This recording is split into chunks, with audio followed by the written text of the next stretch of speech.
Godwin John ministries வழங்கும் தினம் ஒரு சத்திய வார்த்தை. இந்த ஆடியோ நிகழ்ச்சிக்கு உங்களை அன்புடன் வரவேற்கிறோம்.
உயிர்த்தெழுந்த ஆண்டவராகிய இயேசு கிறிஸ்துவின் நாமத்தினாலே உங்களை வாழ்த்துகிறேன், வரவேற்கிறேன். சமர்ப்பணம் செய்வோமா? மரித்தேன், ஆனாலும் இதோ சதா காலங்களிலும் உயிரோடு இருக்கிறேன் என்று சொன்ன அன்பு நேசரே, உம்மை வணங்குகிறோம், துதிக்கிறோம், ஸ்தோத்தரிக்கிறோம். நீர் எங்களோடு உறவாடுகிற தேவன், உயிர்த்தெழுந்த ஆண்டவராகிய எங்களை ஒவ்வொரு நாளும் வாழ வைக்கிற தேவன், உம்மையே துதிக்கிறோம். உம்முடைய கிருபாசன தண்டையிலே ஒரு முறை கூட உம்முடைய பாதப்படியிலே வந்து அமர கர்த்தர் தந்திருக்கிற வாய்ப்பிற்காக நன்றி. என்னோடு இணைந்து இப்பொழுது இந்த ஜெபத்திலே கலந்து கொண்டிருக்கிற பரிசுத்தவான்களை கர்த்தர் கரம் பிடித்து உயர்த்துவீராக, தேற்றுவீராக, உயிர்ப்பிப்பீராக என்று சொல்லி செபிக்கிறேன். சுகவீனம் உள்ளவர்களுக்கு சுகம், பலவீனம் உள்ளவர்களுக்கு பலன், கஷ்டத்தோடு இருக்கிறவர்களுக்கு கஷ்டங்களில் இருந்து விடுதலை என்று சொல்லி கர்த்தர் தேற்றுகிறபடியால் நன்றி. உலகத்தின் முடிவு பரியந்தம் சகல நாட்களிலும் நான் உங்களுடனே கூட இருக்கிறேன் என்று சொன்ன ஆண்டவரே உம்மை துதிக்கிறோம், ஸ்தோத்தரிக்கிறோம். இந்த நாளிலே சத்தியத்தை கேட்க வந்திருக்கிறோம். நீர் இன்றைக்கு எங்களுக்கு போதித்து தர சத்தியத்தை நாங்கள் கேட்டு மகிழ்ச்சி உற, சந்தோஷமடைய, சமாதானத்துக்குள்ளாகவே தொடர்ந்து பிரயாணம் செய்ய உதவி செய்யும். இயேசு கிறிஸ்துவின் மூலமே செபிக்கிறேன் பிதாவே, ஆமென். காட்வின் ஜான் மினிஸ்ட்ரீஸ் தொகுத்து வழங்கும் தினம் ஒரு சத்திய வார்த்தை. இந்த நிகழ்ச்சியை ஒவ்வொரு நாளும் தமிழ் தொலைக்காட்சியிலே, ஜீசஸ் டிவியிலே காலை 7 மணிக்கும், மகிமை டிவியிலே ஒவ்வொரு நாள் காலை 5:45 மணிக்கும் நீங்கள் கண்டு தேவனை மகிமைப்படுத்தலாம். இந்த நாளுக்குரிய தியானத்தின் தலைப்பு நம்பிக்கையின் கொண்டாட்டம், கிறிஸ்துவின் உயிர்த்தெழுதல். லூக்கா எழுதின சுவிசேஷம் 24வது அதிகாரம் வசனம் 6 சொல்லுகிறது, அவர் இங்கே இல்லை, அவர் உயிர்த்தெழுந்தார். He is not here, he is risen. படிக்க கேளுங்கள். லூக்கா 24 வசனங்கள் 1 முதல் 12 முடிய. வாரத்தின் முதல் நாள் அதிகாலையிலே தாங்கள் ஆயத்தம் பண்ணின கந்த வர்க்கங்களை அவர்கள் எடுத்துக்கொண்டு வேறு சில ஸ்திரீகளோடு கூட கல்லறை நடத்தி வந்தார்கள். கல்லறையை அடைத்திருந்த கல் புரட்டி தள்ளப்பட்டிருக்கிறதை கண்டு உள்ளே பிரவேசித்து கர்த்தராகிய இயேசுவின் சரீரத்தை காணாமல் அதை குறித்து மிகுந்த கலக்கம் அடைந்திருக்கையில் பிரகாசமுள்ள வஸ்திரம் தரித்த 2 பேர் அவர்கள் அருகே நின்றார்கள். அந்த ஸ்திரீகள் பயப்பட்டு தலை கவிழ்ந்து தரையை நோக்கி நிற்கையில் அந்த 2 பேரும் அவர்களை நோக்கி, உயிரோடு இருக்கிறவரை நீங்கள் மரித்தவரிடத்தில் தேடுகிறது என்ன? அவர் இங்கே இல்லை, அவர் உயிர் தெழுந்தார். மனுஷகுமாரன் பாவிகளான மனுஷர்களிடத்தில் ஒப்புக் கொடுக்கப்படவும் சிலுவையில் அறையப்படவும் 3ஆம் நாளில் எழுந்திருக்கவும் வேண்டும் என்பதாக அவர் கலிலேயாவில் இருந்த காலத்தில் உங்களுக்கு சொன்னதை நினைவு கூறுங்கள் என்றார்கள். அப்பொழுது அவர்கள் அவருடைய வார்த்தைகளை நினைவு கூர்ந்து கல்லறையை விட்டு திரும்பி போய் இந்த சங்கதிகள் எல்லாவற்றையும் 11 மற்ற எல்லாருக்கும் அறிவித்தார்கள். இவைகளை அப்போஸ்தலருக்கு சொன்னவர்கள் மகதலேனா மரியாளும், யோவன்னாளும், யாக்கோபின் தாயாகிய மரியாளும், இவர்களுடனே கூட இருந்த மற்ற ஸ்திரீகளுமே. இவர்களுடைய வார்த்தைகள் அவர்களுக்கு வீண் பேச்சாக தோன்றினதினால் அவர்கள் இவர்களை நம்பவில்லை. பேதுருவோ எழுந்திருந்து கல்லறையின் இடத்திற்கு ஓடி அதற்குள்ளே குனிந்து பார்க்கையில் சீலைகளை தனிப்பட வைத்திருக்க கண்டு சம்பவித்ததை குறித்து தன்னில் ஆச்சரியப்பட்டு கொண்டு போனான். நம்பிக்கையின் கொண்டாட்டம், கிறிஸ்துவின் உயிர்த்தெழுதல். அன்பானவர்களே, கல்லறை இடத்திற்கு சென்று திரும்பி வந்தவர்கள் சொன்ன வார்த்தை, அவர் இங்கே இல்லை, அவர் உயிர்த்தெழுந்தார். கிறிஸ்தவ நம்பிக்கையின் அடித்தளம், கிறிஸ்துவின் உயிர்த்தெழுதலின் மையம். அப்போஸ்தலனாகிய பவுல், கிறிஸ்து உயிர்த்தெழாவிட்டால் நாம் கொண்டிருக்கும் நம்பிக்கை பயனற்றது என்கிறார் 1 கொரிந்தியர் அதிகாரம் 15 வசனம் 17. உங்களுக்கும் எனக்கும் அதுதான் பொருந்தும். உயிர்த்தெழுந்த கிறிஸ்து 40 நாட்கள் அப்போஸ்தலர்களுக்கும் சீடர்களுக்கும் தன்னை காண்பித்தார். ஆகவே உயிர்த்தெழுதலின் செய்தி கொண்டாட வேண்டிய முக்கியத்துவம் வாய்ந்த செய்தியாக மக்களால் எடுத்துக்கொள்ளப்பட்டதென்று அப்போஸ்தலருடைய நடபடிகள் 1 அதிகாரம் வசனம் 3 கொடுக்கப்பட்டிருக்கிறது. இயேசு கிறிஸ்துவின் உயிர்த்தெழுதல் பல கேள்விகளுக்கு விடை காணும் உயிருள்ள நிகழ்வாக மக்கள் மனதில் நிறுத்தி கொண்டாடினர். ஏன் அழுகிறாய், யாரை தேடுகிறாய் போன்ற இயேசுவின் வினாக்கள் மக்களின் நம்பிக்கை விதையை வெளிப்படுத்தும் விதமாய் அமைந்தது. பயத்திற்கு எந்த மனிதனும் விதிவிலக்கல்ல. பயத்துடன் நடுங்கி கலக்கத்துடன் அழுது கொண்டிருந்த பெண்களை பார்த்து பயம் நீங்கி தைரியமாய் சமூகத்தில் செல்ல மக்களை தூண்டும் விதமாகவும் தெளிவாக செய்தியை சொல்லவும் நேரடி காட்சிகளை தந்து பெண்களை ஆயத்தப்படுத்தினார். உயிர்த்தெழுந்தவர் மக்களுக்கு முன்பாக செல்கிறவர், குறுகிய வட்டத்துக்குள் நின்று உயிர்த்தெழுந்த ஆண்டவர் செயல்பட விரும்புகிறவர் அல்ல. கல்லறையில் இல்லை என்ற காட்சியும் செய்தியும் கல்லறையில் வைக்கப்பட்டிருக்கிறார் என்ற நினைவோடு பயத்தில் வாழ்ந்த மக்களுக்கு தைரியத்தை ஏற்படுத்தி ஊழியத்தின் தூதுவர்களாக துரிதமாய் செயல்பட தூண்டியது. கண்ட கேட்ட செய்தியை மிகைப்படுத்தாமல் தைரியமாய் வேகமாய் போய் சொல்லி முடங்கி கிடந்த சீடர்களுக்கு தைரியத்தை ஏற்படுத்தும் வார்த்தைகளாக கிறிஸ்து உயிருள்ளவராகவே இருக்கிறார் என்ற செய்தி அமைந்தது. கிறிஸ்துவின் உயிர்த்தெழுதலுக்கு சாட்சிகளாகவும் உயிர்த்தெழுதலின் செய்தியை நம்பிக்கையின் கொண்டாட்டமாக கொண்டாட தூண்டும் விதமாய் உயிர்த்தெழுந்து உடன் வாழ்கிறார் நம் இயேசு கிறிஸ்து. தேவன் நம்முடன் இருக்கிறார் என்பதை உணர்ந்து கிறிஸ்துவின் உயிர்த்தெழுதலை நம்பிக்கையோடு கொண்டாடி உயிருள்ள சாட்சிகளாய் நற்செய்தியை கொண்டாடுகிறவர்களாக நீங்களும் நானும் காணப்பட வேண்டும் என்கிறதே இன்றைய செய்தி. கிறிஸ்துவின் உயிர்ப்பு ஆன்மீக உயர்வுக்கான அடையாளம் என்கிறதை நாம் மறந்துவிட வேண்டாம். அதே போல உயிர்த்த கிறிஸ்துவுடன் ஒவ்வொருவரும் சந்திக்கிறார்கள். ஒரு வார்த்தை சொல்லுகிறது, லூக்கா 24 வசனம் 29, நீர் எங்களுடனே தங்கியிரும் என்று. எங்கே நடந்தது? லூக்கா 24 13 முதல் 35 வரையிலும் படித்து பார்த்தால் இந்த சம்பவம் நமக்கு புரிகிறது. அன்றைய தினமே அவர்களில் 2 பேர் எருசலேமுக்கு 7 அல்லது 8 மைல் தூரமான எம்மாவு என்னும் கிராமத்துக்கு போனார்கள். போகையில் இந்த வர்த்தமானங்கள் யாவையும் குறித்து அவர்கள் ஒருவரோடு ஒருவர் பேசிக்கொண்டார்கள். இப்படி அவர்கள் பேசி சம்பாஷித்துக் கொண்டிருக்கையில் இயேசுதாமே சேர்ந்து அவர்களுடனே கூட நடந்து போனார். ஆனாலும் அவரை அறியாதபடிக்கு அவர்களுடைய கண்கள் மறைக்கப்பட்டிருந்தது. அப்பொழுது அவர் அவர்களை நோக்கி, நீங்கள் துக்க முகமுள்ளவர்களாய் வழி நடந்து ஒருவருக்கொருவர் சொல்லிக் கொள்கிற காரியங்கள் என்னவென்று கேட்டார். அவர்களில் ஒருவனாகிய கிளையேப்பா என்பவன் பிரதியுத்தரமாக, இந்நாட்களில் எருசலேமிலே நடந்தவைகளை அறியாதபடிக்கு நீர் அந்நியராய் இருக்கிறீரோ என்றான். அவர், எவைகள் என்றார். அதற்கு அவர்கள், நசரேயனாகிய இயேசுவை குறித்தவைகளே. அவர் தேவனுக்கு முன்பாகவும் ஜனங்கள் எல்லாருக்கும் முன்பாகவும் செய்கையிலும் வாக்கிலும் வல்லமையுள்ள தீர்க்கதரிசியாய் இருந்தார். நம்முடைய பிரதான ஆசாரியரும் அதிகாரிகளும் அவரை மரண ஆக்கினைக்குட்படுத்தி சிலுவையில் அறைந்தார்கள். அவரே இஸ்ரவேலை மீட்டு ரட்சிப்பவர் என்று நாங்கள் நம்பியிருந்தோம்.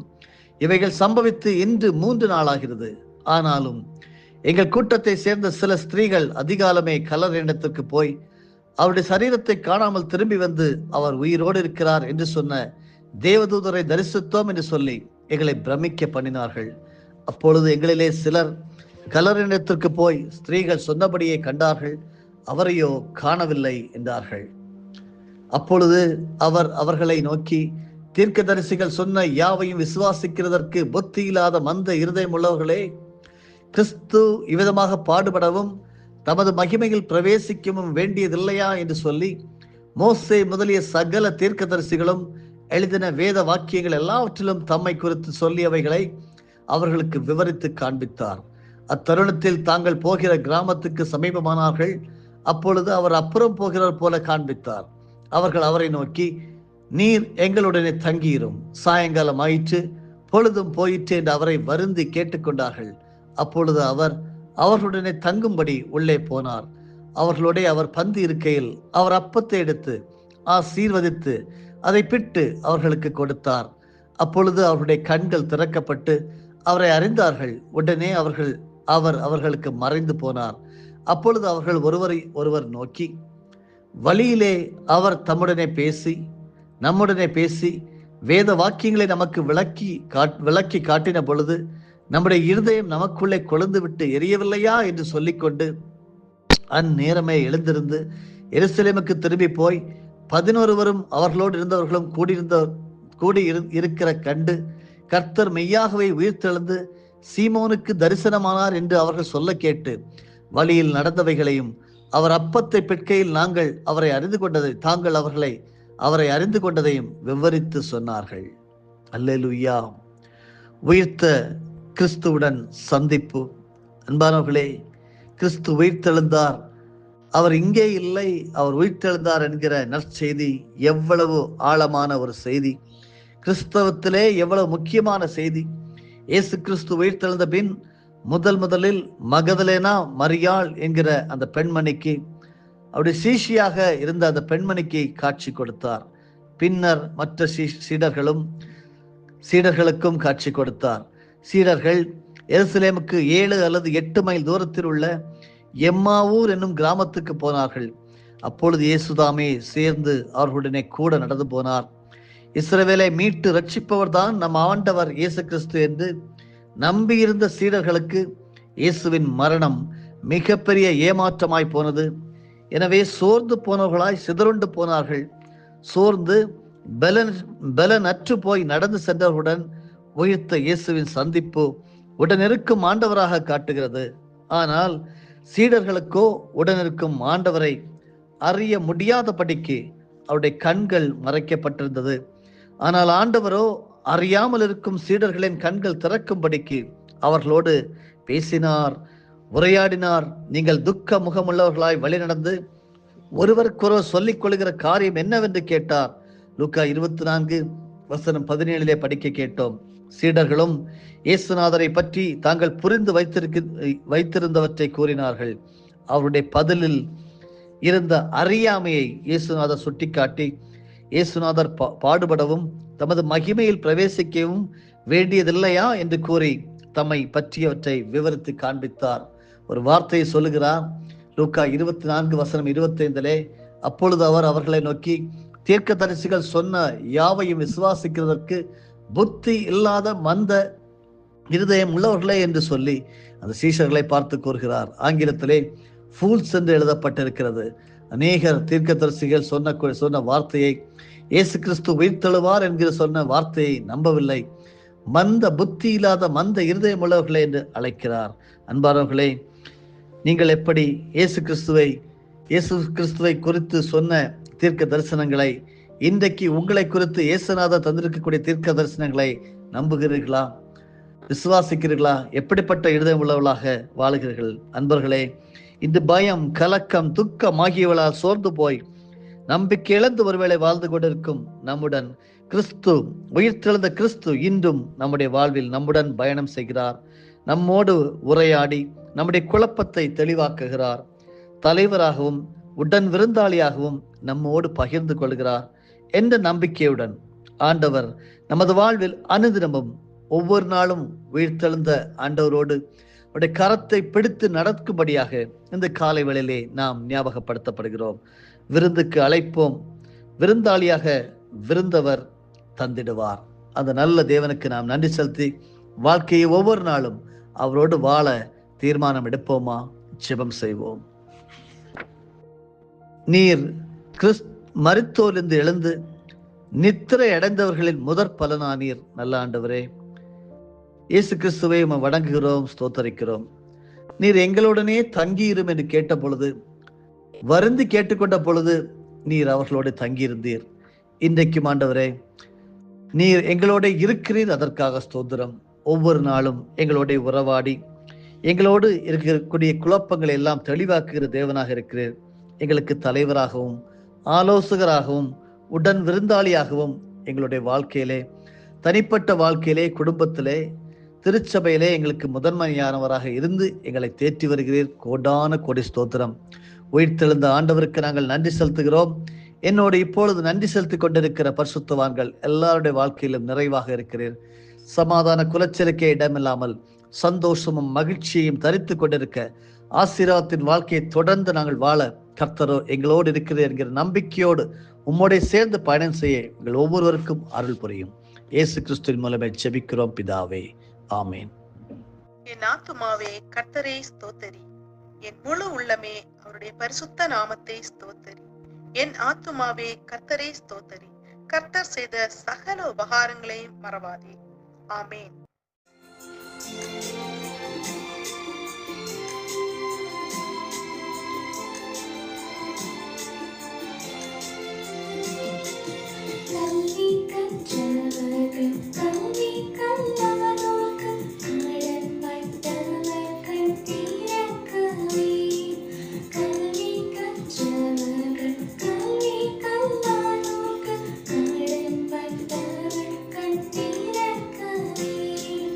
Hallelujah.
ஆமென்.